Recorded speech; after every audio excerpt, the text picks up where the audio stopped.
إن الحمد لله نحمده ونستعينه ونستغفره ونعوذ بالله من شرور أنفسنا ومن سيئات أعمالنا من يهده الله فلا مضل له ومن يضلل فلا هادي له وأشهد أن لا إله إلا الله وحده لا شريك له وأشهد أن محمدا عبده ورسوله يا أيها الذين آمنوا اتقوا الله حق تقاته ولا تموتن إلا وأنتم مسلمون أما بعد. May Allah Azza wa Jal make it easy on the pain and suffering by the Muslims in Palestine. And may Allah Azza wa Jal allow all of those who are being hurt and being treated to have a speedy recovery. May Allah Azza wa Jal alleviate this mess that's happening over there as fast as possible. Allah Azza wa Jal mentioned in Surah Al-Isra, He said, أعوذ بالله من الشيطان الرجيم بسم الله الرحمن الرحيم سبحان الذي أسرى بعبده ليلا من المسجد الحرام إلى المسجد الأقصى إلى المسجد الأقصى الذي باركنا حوله لنريه من آياتنا إنه هو السميع البصير. Allah Azza wa Jal mentioned in Surah Al-Isra about Masjid al-Aqsa. He mentioned about it directly himself.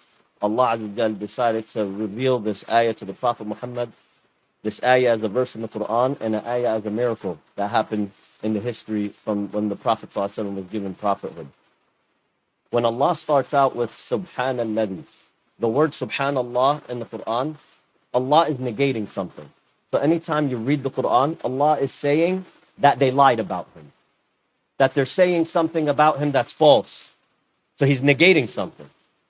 So when Allah Azza wa Jal says, Subhanalladhi asra bi'abdihi min al-masjid al-haram ila al-masjid al-aqsa, then when Allah Azza wa Jal is saying that far removed is Allah from the claim in which they made. What was the claim that the non-believers were making about this verse? What were they making? When the Prophet ﷺ told them, and he came back from the Isra wal-Mi'raj, the night journey, and he said, Jibreel came to me, and he took me from Mecca all the way to some stops in between, to Masjid al-Aqsa, and then all the way to Allah, to meet with Allah in the heavens, and come back down. In the same night, and in some riwayat, his bed was still warm. They started laughing. They started laughing at him. It's not possible. You know, in college, when I took a religion and culture course, it was an atheist professor. And I'll never forget, he said, before you take this course, drop it if you're somebody who's sensitive about your religion. If you can't handle criticism, leave the class now. Every week he went over a different religion. And he'd make fun of them to show he's atheist. He makes fun of them to show you, how could you believe in this? Every single week he chooses a different religion. When he came to the religion of Islam, Allah knows what happened. He said the following statement he didn't say for any other religion. He said, now there's not much you can criticize about this religion. He said that as an atheist. He said, there's not much you can criticize about this religion. He said, except one thing. This night journey where the Prophet Muhammad goes on some mystical beast from Mecca to Jerusalem and some places and up to the heavens and back down. He looks and says, well, we just know scientifically that's not possible.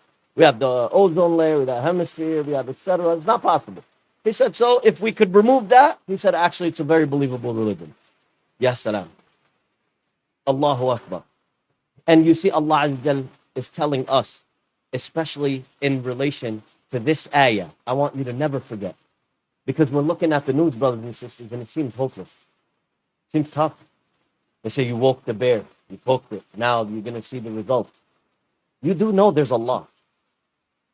We forgot? Allah took the Prophet Muhammad ﷺ from al-Masjid al-Haram ila al-Masjid al-Aqsa. And then Allah said, الَّذِي بَارَكْنَا حَوْلَهُ. That Allah said, and we blessed the whole area surrounding that. That includes many parts of Sham as well. That includes even some parts of the Sinai Peninsula. الَّذِي بَارَكْنَا حَوْلَهُ. And you see, Allah is saying, Allah put barakah in that area. So do not have a despair with Allah Azza wa Jal. So we see what's going on now, but we know that there will be a peace to that land eventually. We know that. And Allah Azza wa Jal mentioned that. لِنُرِيَهُ مِنْ آيَاتِنَا. That He wanted to show the Prophet ﷺ from His miracle. And this is the miracle that we will see, bi'idhnillah, in our lifetime. And we make dua that Allah Azza wa Jal allows us to see it in our lifetime.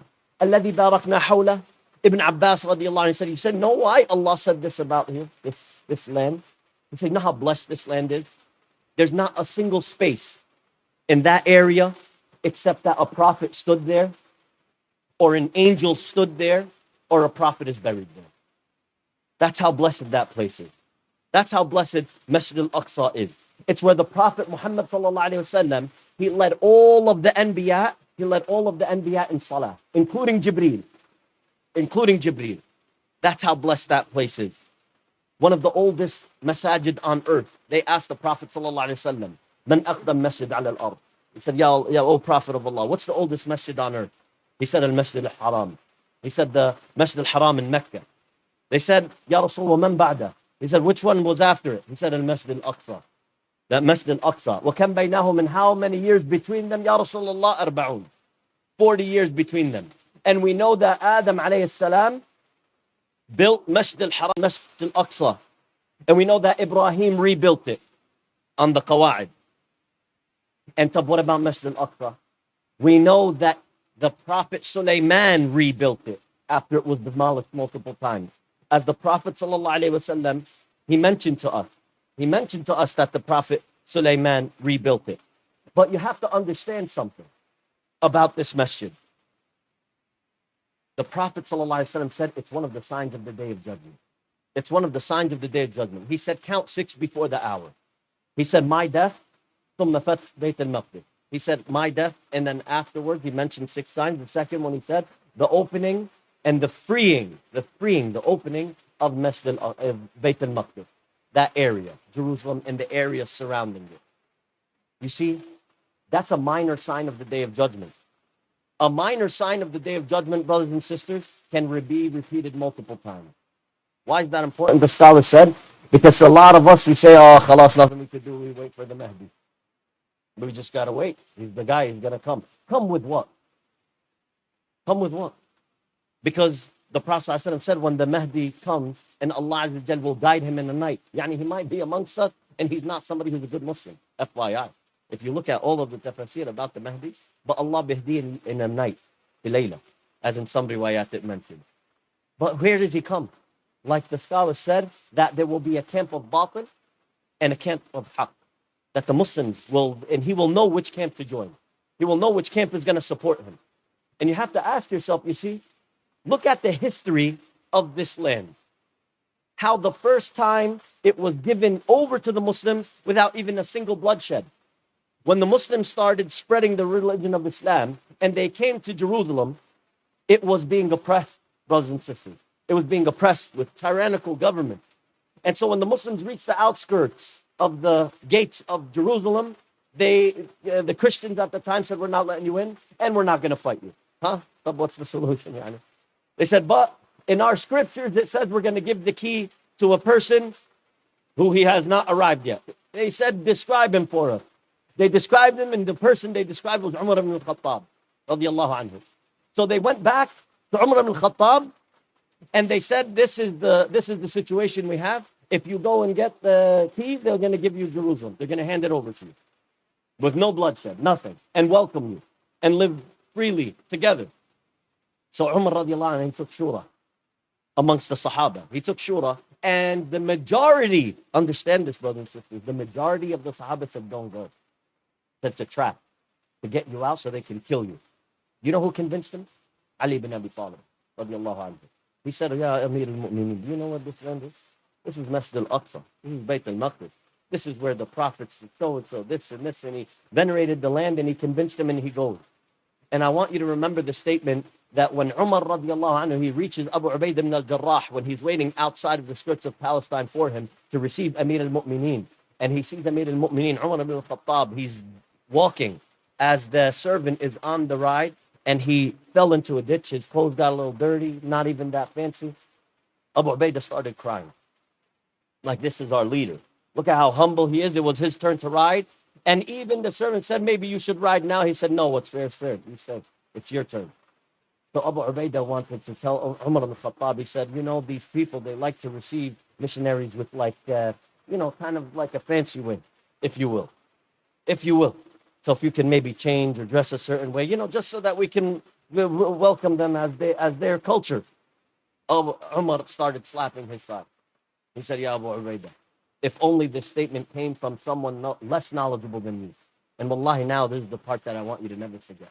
He said, Ya Abu Ubaidah, he said, we, the Arab, we were the scum. We were humiliated before Islam. And after Islam, Allah honored us and elevated us. He said, the moment you start making decisions in your life other than Allah and His Prophet, you'll be returned to that humiliation. And the Prophet ﷺ said it. He said, towards the end of time, we are going to be huge in number, but we're going to have no power, like the scum on the foam of the sea. And the sea gives waves. We just go with culture. We just go with what's popular. We're afraid to speak up. We're afraid to stand for what is right. But that can change. That can change. Because Allah said, as long as you're alive, He keeps on giving us a chance. He keeps on giving us a chance. Later on, we wind up losing it again, some 100 years later, and then about 120 years after that, it gets re-established by Muslims, by Salah ad-Din al-Ayyubi. And you wanted to see his mindset, to see if we as Muslims have the mindset that Allah gave victory to someone like Umar, someone like Salah ad-Din, some people like the Ottoman Empire, not talking about towards the end of their time, but you look at how they had adl and justice. Salah ad-Din, after he opened Egypt, and Egypt also was a tyrant at that time, and they were oppressive. And so Islam said, no, this is not how you rule a land. After Salah ad-Din opened Egypt, he still wouldn't smile. He still had a face of sadness on him. So his friends, they said, Ya Salah ad-Din al-Ayyub, Yani, oh Imam, how is it that you can't even smile and we just freed Egypt from the oppression and the tyranny? How you can't even smile? He said, how do you want me to smile? When the Muslim women and children are being persecuted in Bayt al-Maqdis. He said, how? He said, until that land is freed, I'll smile. You know what Egypt is? How much of an importance it is to our ummah, this country, and he couldn't smile, and he freed them because of how important Allah venerated this land, Masjid al-Aqsa. So this is something that the mindset we have to have, that this minor sign of the Day of Judgment can reoccur, brothers and sisters, and it can reoccur in our time. And bi'idhnillah, after this Khutbah Jumu'ah, we will see a plan, an action plan that us as Muslims we should have going forward with this land. And I ask Allah Azza wa Jal to allow us the bravery and the courage to speak up against wrong, something that's wrong, against oppressive regime, even if it might not be the most popular thing to say. But there has to be a smart way to approach it with hikmah. And that's the most important thing. And I ask Allah Azza wa Jal that He blesses us in our actions and that He puts barakah in our time. أقول قولي هذا واستغفر الله لكم يا رب العالمين.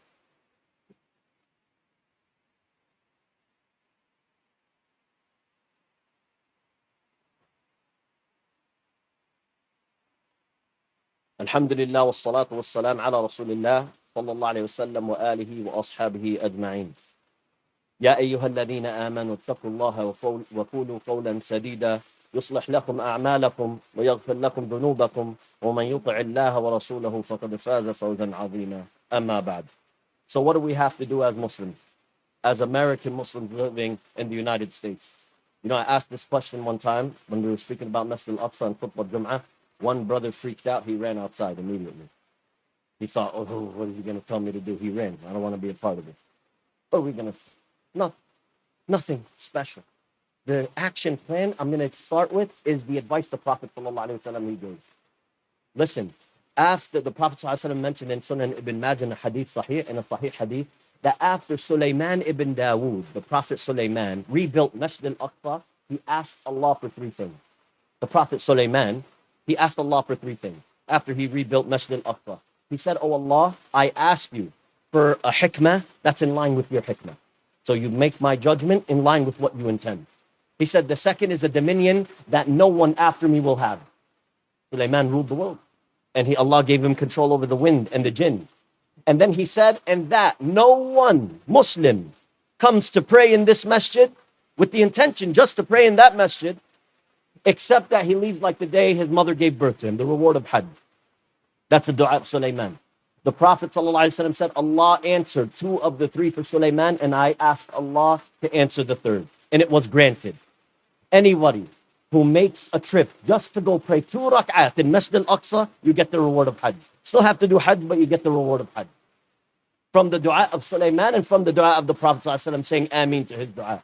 So the advice I can give you is the advice the Prophet ﷺ gave to the Sahaba at the time. They said, Ya Rasulullah, tell us about Bayt al-Maqdis. He said, it is a blessed land. It's a land of resurrection and gathering. Yawm al-Qiyamah will be gathered in that area.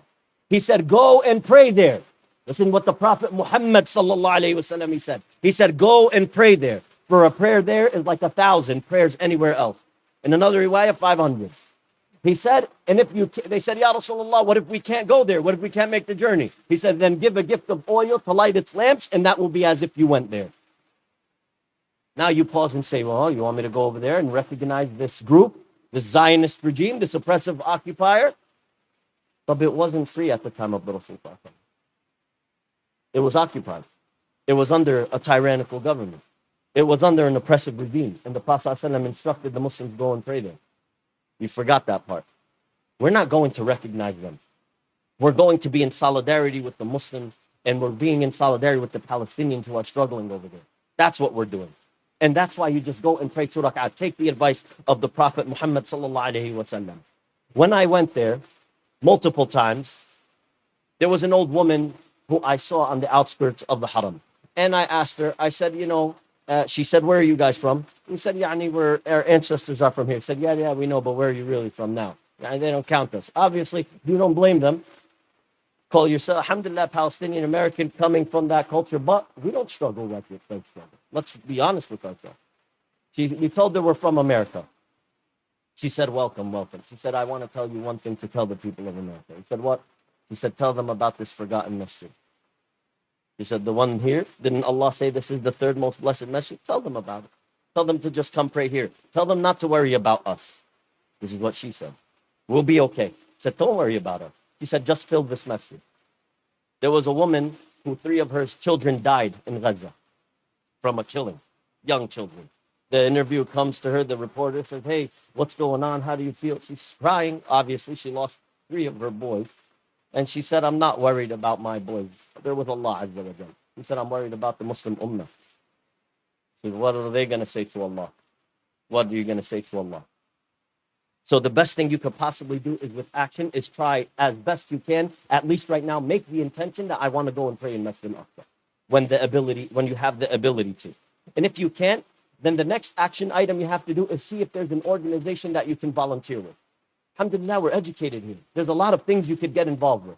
Certain organizations like the American Muslims for Palestine, like CARE, like the MFLA, ICNA, Students for Justice in Palestine. There's a lot of ways you could get involved.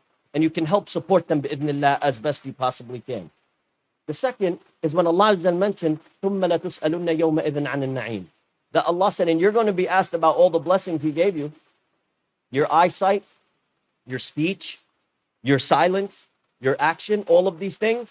And this speech that we have, this blessing that we have, freedom of speech in this country, wallahi, we don't realize how much of a blessing it is. But unfortunately, the mass media is portraying a particular story. And everybody's looking and they understand it's a lie. And these government agencies are just regurgitating. They hear one thing and they regurgitate. And this is the same that's happening with all of these leaders around the world. And the people, they're not reflecting what the people believe. They're not reflecting what the people want to see happen. Just because you see some of these governments not giving aid to the Palestinians who are being hurt right now, don't look at the people in the same way. Look at how many Egyptian Muslim brothers and sisters are going with backpacks, just so you're aware, trying to march towards the border to give them food and aid. May Allah Azza wa Jal reward them. How many people from Jordan started marching towards it, and then they tried to also help out and give aid as much as they can, and they've been turned away. Trying to just help, food. You're trying to bring food, and they're being turned away. You see? So don't think that these governments reflect the people. Alhamdulillah, the Muslim Ummah is united. Alhamdulillah, that's a blessing. So don't let these statements and these agreements contradict any of that. Here, you have to speak up. Now, I know you might get nervous. Because why? It might cost you your job. It might cost you a government contract. Because believe it or not, whether you know this or not, most states in the United States have an anti-BDS law. That you will not be able to do business with the state if you don't condemn the BDS movement, which is to boycott, divest, and sanction against Israel, which is an occupying Zionist, racist state. That's the problem. And so if you don't sign that off, then somebody's like, oh, it's just a checkbox. What is it going to do? Wow. So you can't even do the one thing Allah, the ni'mah that Allah gave you. We can't even speak about it. So you have to be brave. And I want to tell you something. It's okay to be nervous. It's okay to be afraid. Like, oh my God, well, what are they going to think of me? Is this real? How bad is it going to get? How bad is it going to get? You don't know. It's nervous. But guess what? Musa alayhi salam, he was nervous too. When Allah instructed him to go against the biggest tyrant in the history of the world, Fir'aun. He was nervous. He was nervous. So he made dua to Allah that he will pair him with who? Harun, his brother. And Allah accepted his dua and made Harun a prophet. Aisha radiallahu anha, she said, there's not a single human being more indebted to another human being except Harun is to Musa. Because of the dua of Musa. That Allah paired him so that he can have strength. And so you have to understand it's okay to be afraid. But if you are afraid to the extent that you can't accomplish what Allah is asking you, then it's a problem. And what is Allah asking you in your qudrah, within your means here, is to speak up against this woman. That if your company sends out a company-wide email saying we unequivocally support this crazy massacre that's happening, and now they just ordered 1 million people to move. Where move? This is silly. This is madness. That nobody's even asking this. And they said, oh, the UN said it's not possible. Well, we sent flyers.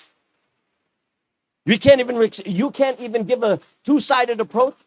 So there are, like for example, on CARE's website, there is a template you can copy and paste on how you can respond to your company in a wise way. Right? You don't just respond back to the president and said, you know what, you're a scum, I hope you resign. I wish, but you have to do it in a smarter way, in an academic way. That when they ask you, you're with Hamas? That's what they're going to ask you. You know what you say?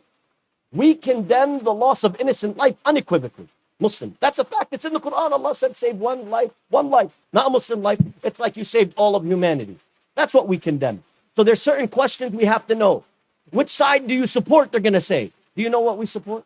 Listen, we support the Palestinian right to resistance towards a racist Zionist regime. It's an occupying state. Go look at this. It's the law. It's a law. It's a fact. Go look at what Zionism stands for and how racist it is. They need to ethnically cleanse anyone not from their ethnicity.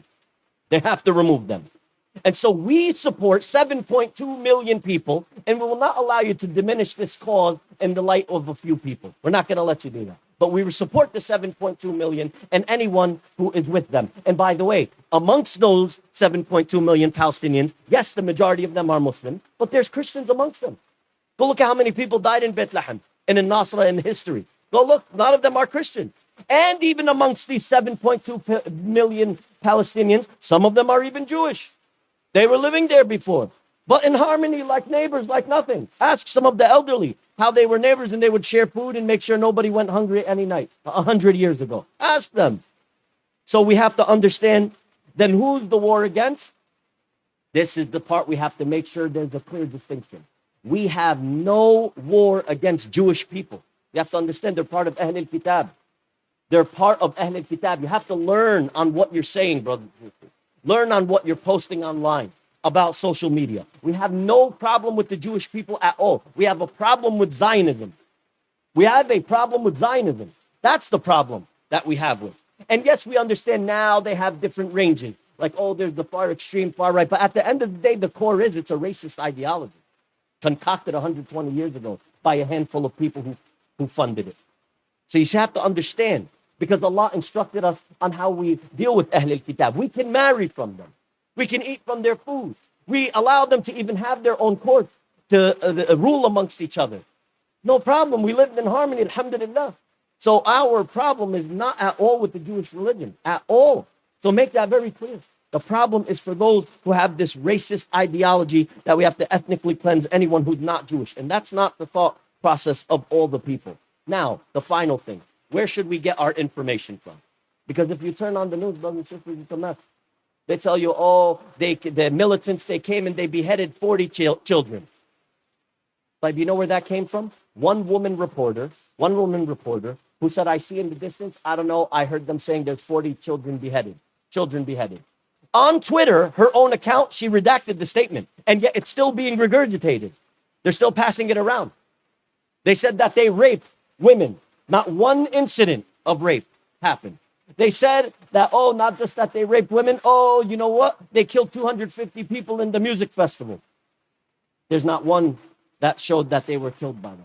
Not one evidence, none of this. But if you say it and enough people just repeat it, it seems to be true. So it's just about passing information along. And we say, as Muslims, if that did happen, obviously we condemn it, 100%. 100%. Rape in Islam is never going to be allowed. Even if they rape us, we don't say, oh, how many did you rape? We got 6 more to go. Line up. That's not how it works.